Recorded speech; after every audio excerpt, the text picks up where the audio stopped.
Hello mga kabady! Paano nga ba ginagawa ang aking mini donuts? Yes, required po na isali ang shells ng itlog. Syareng!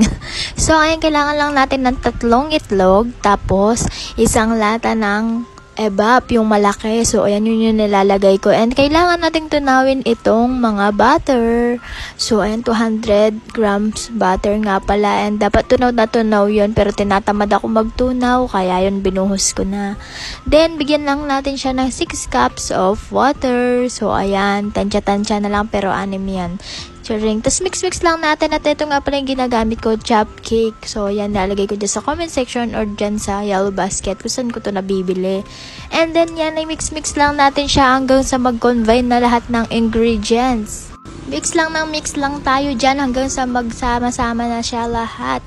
And then, yan, pwede naman kayong gumamit, kung wala kayong mixer, pwede naman kamayin na lang. At tapos yan, palpak na nga yan, and then, inulit ko pa yung kapalpakan ko. Alasin ko na nga lang at yan ko na i-direct. And ito na nga pala yung ating mga mini donut. O, diba, bondat? Charot. So, ayan, gagawa nga pala tayo ng mini donut dito. And then, yan.